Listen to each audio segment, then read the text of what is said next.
respected senior journalist recently wrote that energy is not part of the economy, it is the economy. And the government's renewables only policy continues to drive up power prices. Electricity and gas prices have gone up 18% and 25% respectively under this government.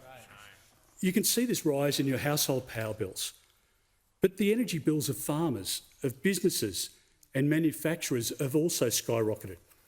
And that means the cost to make anything from food to furniture has also gone up. And that's why you're paying more at the supermarket and at the shops. If energy is not affordable or reliable, more manufacturers will simply shut up shop, they'll move offshore, we lose the jobs and the economic productivity, and we'll just re-import the products at a higher price. That's Labor's formula at the moment. And that's why there's been a threefold increase in the number of manufacturers who have closed their doors over the last 2 years. And for all of the government's talk about a future made in Australia, their current approach has no chance if energy isn't cheap and consistent and comparable to other competitive nations. Renewables have a role to play in our energy system, of course they do, but we can't rely on weather-dependent energy alone. We need power 24/7, especially for our hospitals, for our factories and freezers that need to operate around the clock. Now, concerningly, the government's renewables-only policy will see 90% of that 24/7 power switched off over the next decade. So it's a fair question to ask, how are things progressing for the government's plan for 5 gigawatts of renewables per year? Well, last year, 1.3 gigawatts were committed, almost 75% off target. Another Chris Bowen special. Rewiring our country will cost at least $1.3 trillion. Now, who will bear that cost? It will be you and your family, it will be farmers, it will be manufacturers, and it will be other businesses. So if you think you're paying higher prices for power today, they will only get much higher under a renewables-only rollout under this government. Our nation has 3 energy goals: cheaper power, consistent power and cleaner power. And we won't achieve these goals under Labor's renewables-only policy. But we can achieve all 3. And we can do that by showing the leadership and following the top 20 economies of the world, which are using zero-emission nuclear power or are taking steps to put it into the mix. Australia is the only one of the top 20 economies in the world not to do so. And by ramping up domestic gas production for affordable and reliable energy in the more immediate term, we can help keep the lights on and push power prices down.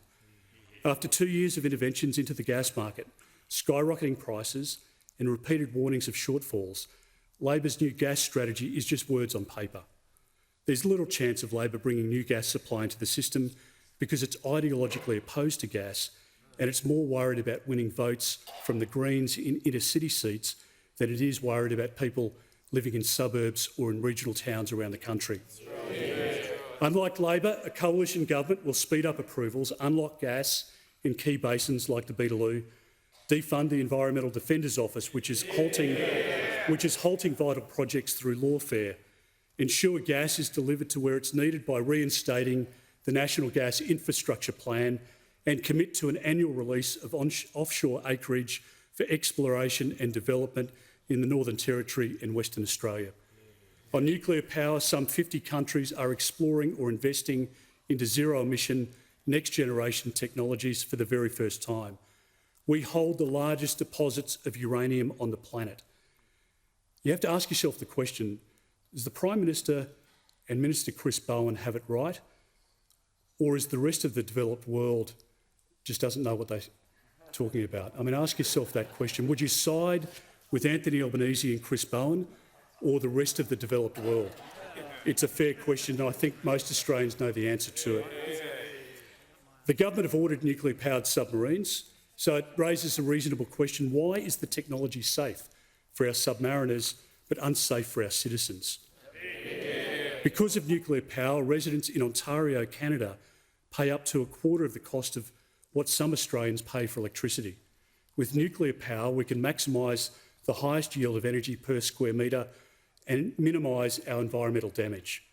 We do that by putting new nuclear technologies on or near the brownfield sites of decommissioned or retiring coal-fired power plants using the existing grid.